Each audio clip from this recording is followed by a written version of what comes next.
Alright, let's try our hand at cymbal making.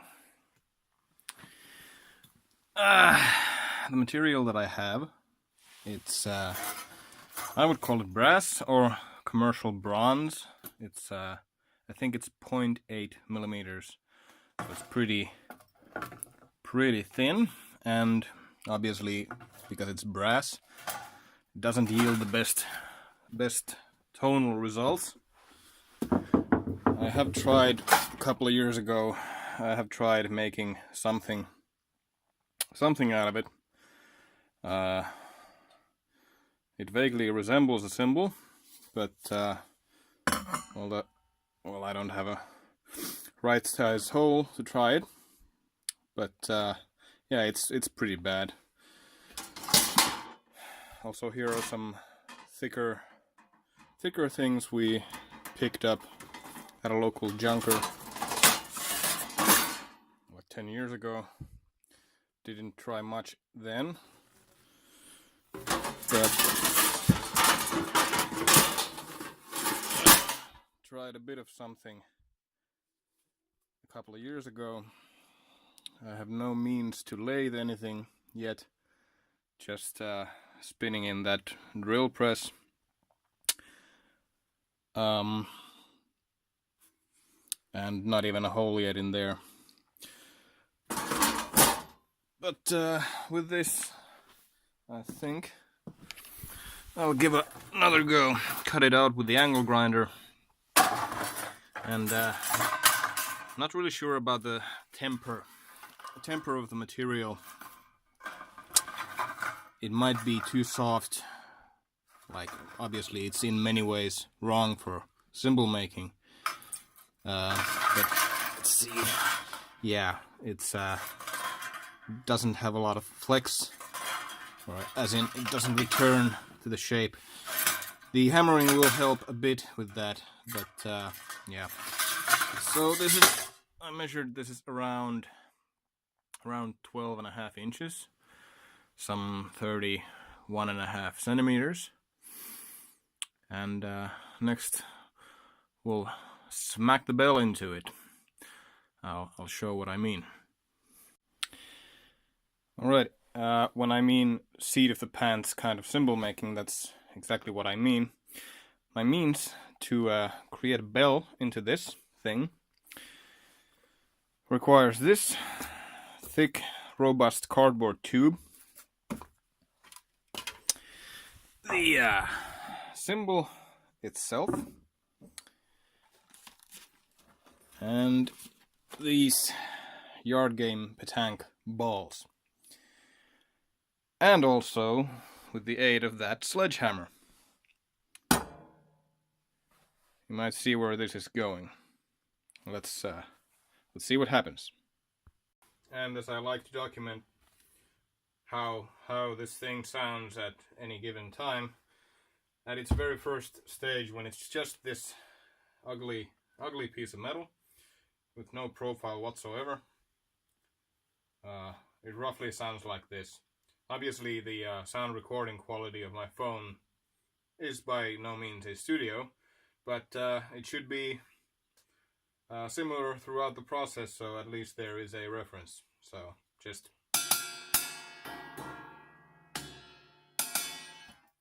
so yeah, it's a trash can lid. Very unlikely that it will become anything else, but at least this is something to teach me a lesson. Alright, so yeah, hitting with the sledgehammer on the metal ball against that cardboard tube yields these kinds of results. Pretty horrific, I'd say, but some sort of a facsimile to a bell there is. And let's see what happens to the sound.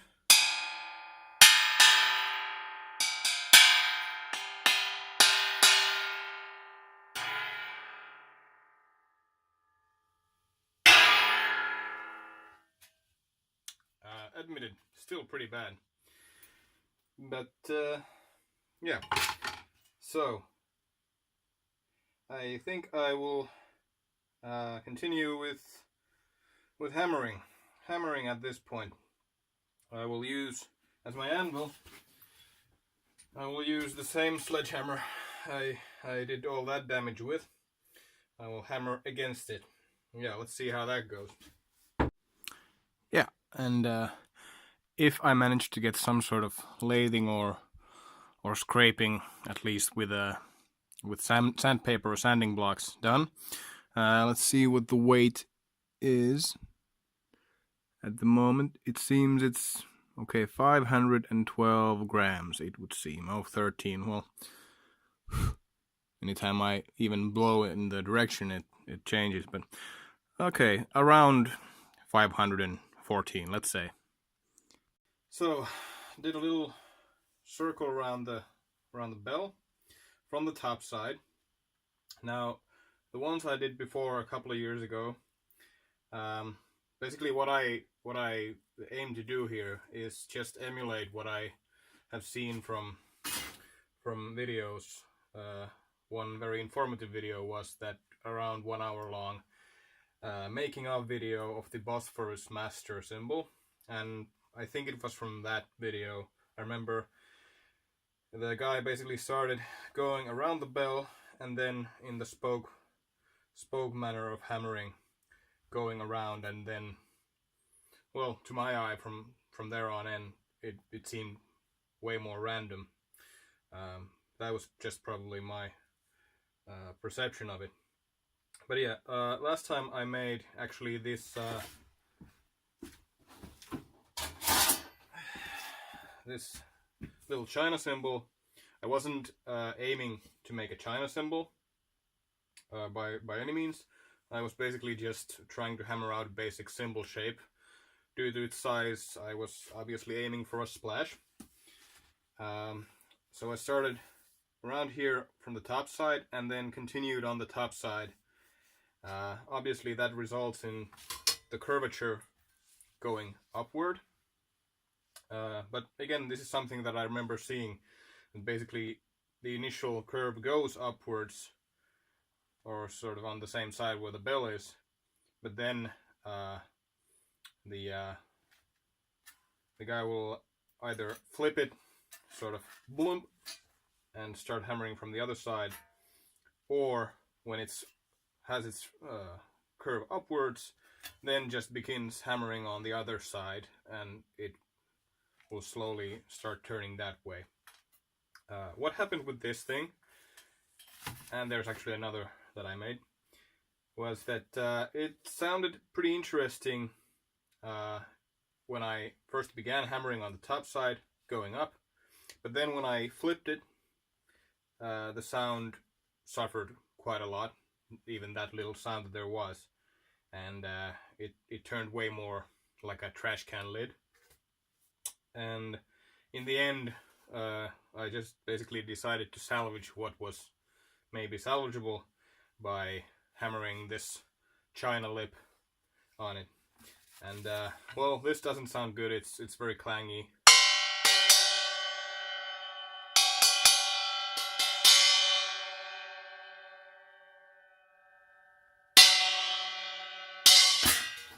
Yep. Not easy at all to hold. Let's try with a nail.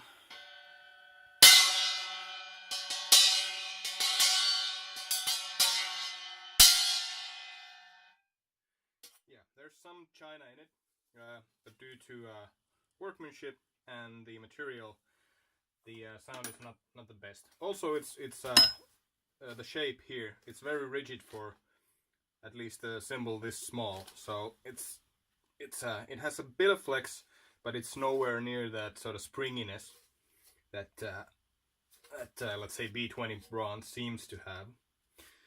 But yeah, so in the name of experimentation, I think from here on I will try hammering from the bottom end to initially already get the curvature going down. And again, at some point I will just start to improvise, but that's what happens. Okay, so went from the bottom side, hammered in the spoke manner. Obviously, because of my bell smashing thing, you have these. It's all over the place with the shape. So some of these spots, it's pretty tricky to actually just get the compression against the anvil instead of sort of hitting against air here. But well, it is what it is, and I know the sound alters pretty slowly, but I think there is some change.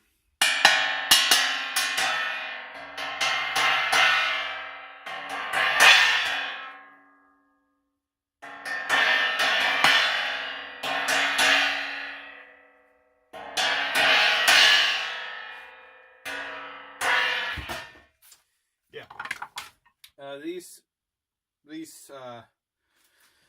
these pies that I make out of this stuff, they all seem to have that same tonality. It's sustain is very short, probably because there's not that many or not that much springiness in the material.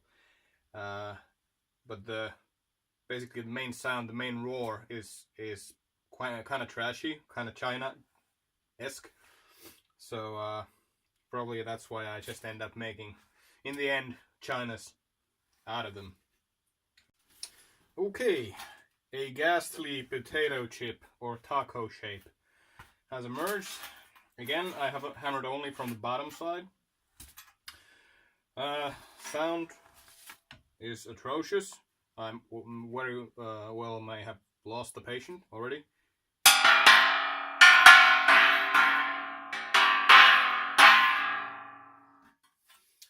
In fact, that seems more than likely. However, I will now try to hammer from the top side. In my experience, hammering from the other side than from where it's going, all potato chip, it tends to lessen the effect, and we'll see if it does any good to the sound. Okay, so starting to look like a cymbal. Did quite a bit of hammering on both sides, trying to combat the potato chip effect. And with the way the cymbal is after I smash in the bell, with all those ripples going all over the bow, I really set myself up for an uphill battle, I'd say. So I don't know how well you can see. There's like a bit of bulge here and a lower part here in the bow, and it's really shots in the dark at the moment. Trying to get rid of those effects,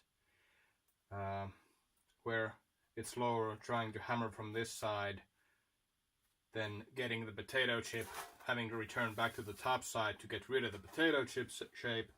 But slowly it's starting to have that profile, and let's say against the table it's getting close, and the sound I'm glad to say it was worse a minute ago. It's still not great, but mostly when I hit it,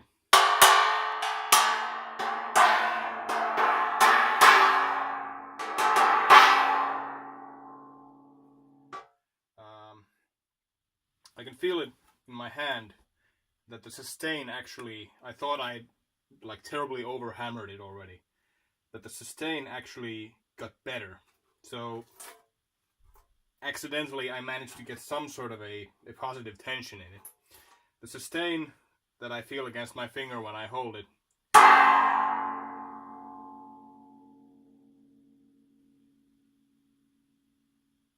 still going, and there, it's actually quite a long sustain. Things are happening in it. the problem obviously is that the frequencies that happens, that it's not very audible. It's not bronze, it's brass, so I mean it's gonna sound dull. So probably not that much that can be done to it.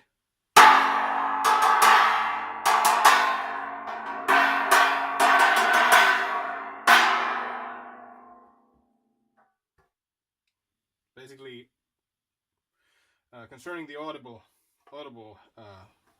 vibrations in it, it speaks those pretty quickly, and then it continues to vibrate in those really low hum frequencies.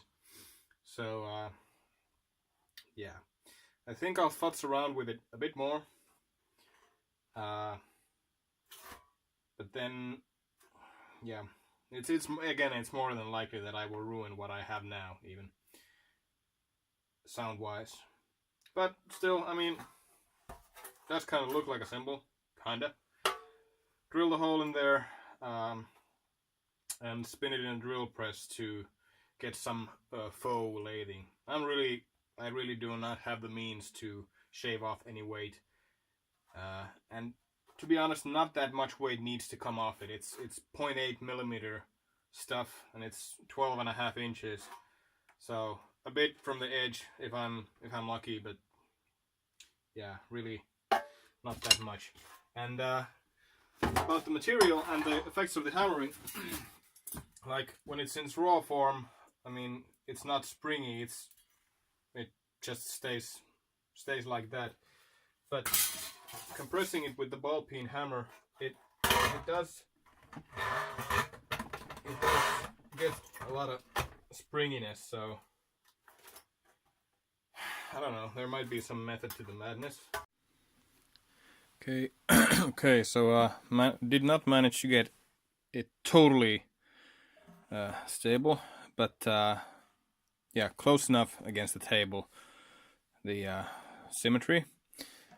Now to spin it in the drill press to well, basically at least make it look nicer, and to get rid of these life-threatening edge burrs here.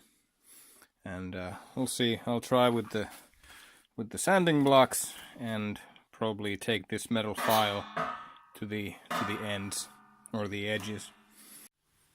All right. Some terrifying moments with the drill press later. We have something that again looks nice, and I dare say the bottom side is still unlathed. We have something that looks more like a cymbal, and I dare say it sounds better as well. Let's have a listen first.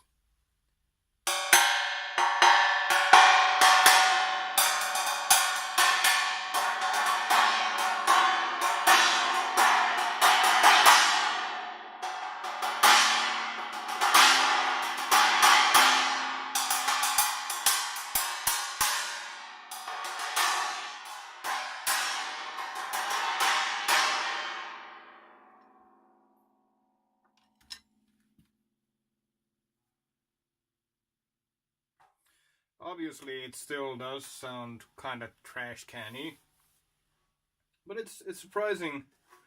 Actually, the deburring of the edge also allowed for it to vibrate even more freely, and maybe there has been some weight loss. We'll see with the scale, but I dare say, given the material and no know-how, this is quite promising. When I spun it on the drill press, it kept wobbling a lot, and at that point it was pretty obvious that this thing is by no means symmetrical. Actually, also the center hole that I drilled, it's slightly, well, it's not off-center, but it's sort of, sort of off-center, so that when it spins, the other side is higher than the other side. So it was a pretty nightmarish to try and do anything to it. I went at it with with a metal file on the edges with the sanding blocks, and then the trying to score some marks on the drill bit. Just hold it and go at it. I think I'll try to do a bit something to the underside, and maybe I'll try to polish this thing up, maybe to a kind of a luster. It does look pretty nice, even as it is. Alrighty, and there we have it. That's all I'm going to do to it now. Actually, probably gonna wash it with soap, get this some sort of buffing stuff that I put on it. I spun it on the drill press, and then I had this handheld felt buffing apparatus there. The underside is the sort of lathed and sanded surface. Actually, I think it looks nicer than the buffed. It looks more gold, this, but and also looks more vintage. But still, though, a lot of brass just lying around. Did get a lot of chips off it, but I'm guessing not really that many grams came off it. Let's see. Seems like, well, you can't see it on the video, but 504 is pretty much. So took a whopping 10 grams of brass out of it. But yeah, I dare say it does sound adequate for this occasion. Let's give it one more whack, or a few whacks.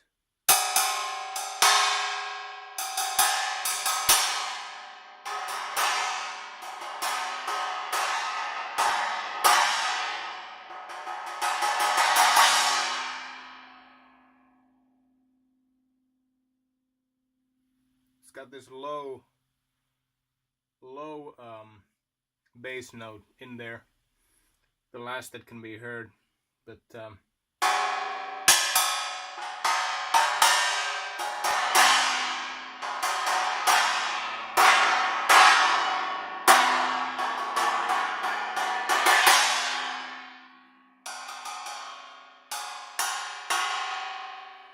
not much of a bell to speak of, but yeah.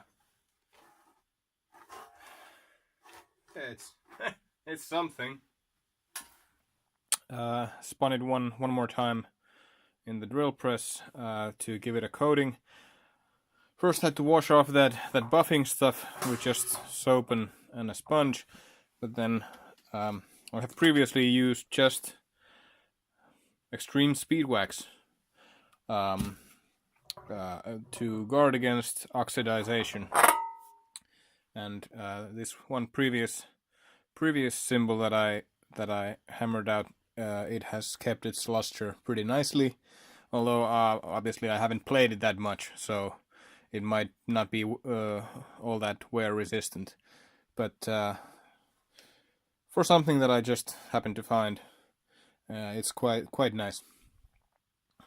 But yeah, we'll see. I still have more of the material over here.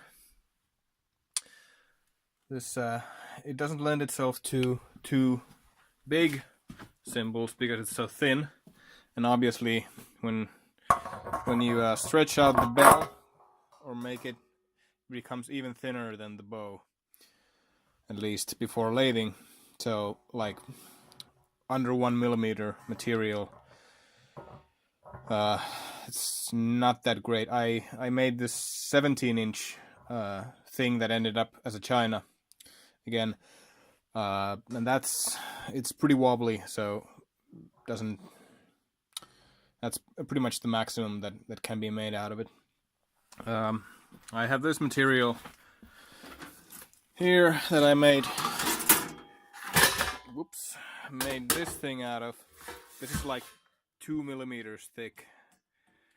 Don't really have any more. These, well, there's this rivet thing and there's that slightly hammered thing. I might do something with those.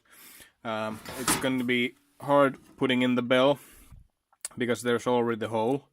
If I smack it with my patented metal ball and sledgehammer thing, it might crack along the, since that's the weak spot. Might give it a try. These really don't in their current state. These do.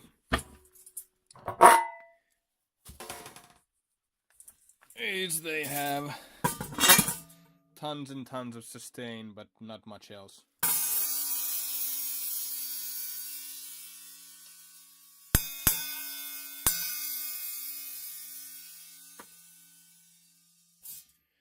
And that thing that I made previously, like a couple of years ago,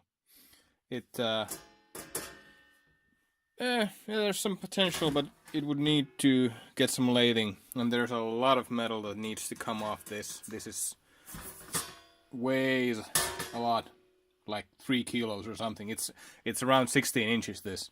So yeah.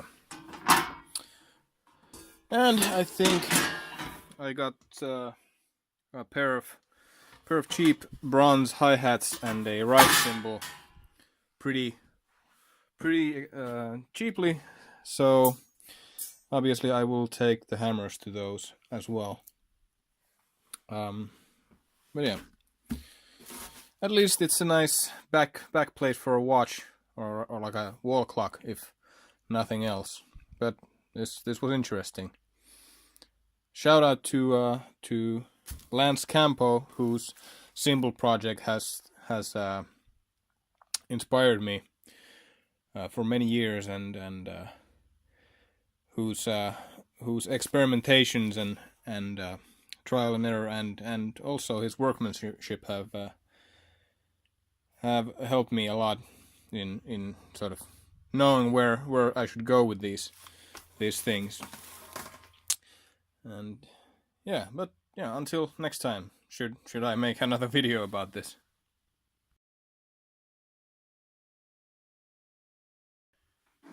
All right, it's been a week now, and I had to record one more clip about this. During the week I've been sort of hearing how it changes sound, and I've always been slightly skeptical about the resting period for cymbals. I never really understood that it actually happens, or that not that much anyway. But during the week, I think it vibrates way more freely, and I think the sound is better again. Well, again, not the greatest, but there's definite change in a week.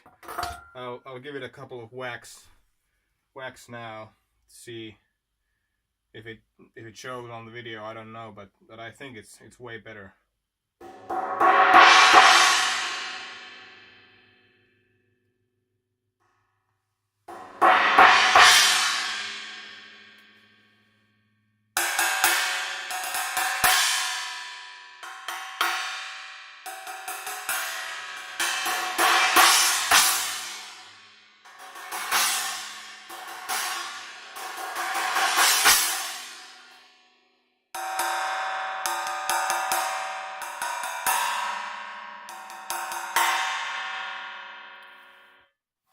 Since the material thickness is all the same, the bell area is by no means thicker. Hitting even on the bell just makes the whole cymbal speak.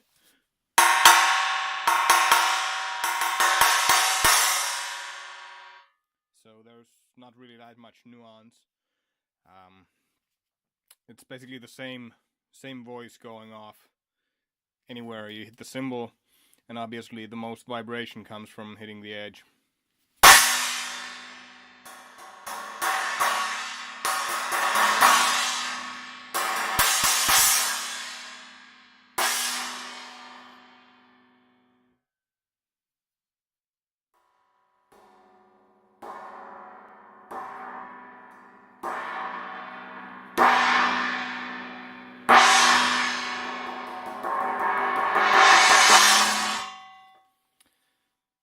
and so on. And actually, right at this moment, I'm not wearing hearing protection, and that already, I mean, it's not smart, but it goes to show that, like, the thickness and also the material being brass, it's quite a ways quieter than a bronze cymbal would. I think that's a very concrete difference in the material. It doesn't have as much sound potential.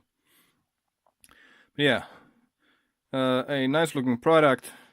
I think the next time, I don't have time now, but the next time I get up to this, I think I will try mostly the same diameter. I might do something else about making the bell. Maybe have like 2 thick plywood boards clamped together and a hole in the middle, and then I put that metal ball thing on that, so that the clamped wood around the bow area would sort of keep it from warping all that badly. Like, even in its hammered state, you can see there are high points. Well, it's not really very visible. Oh, there you can see the profile shape. The left side is more mellow, and the right side here is sort of bulged, and that's still something that happened from the initial bell pressing. But yeah, the next time I also might go roughly the same diameter, maybe make a china out of it.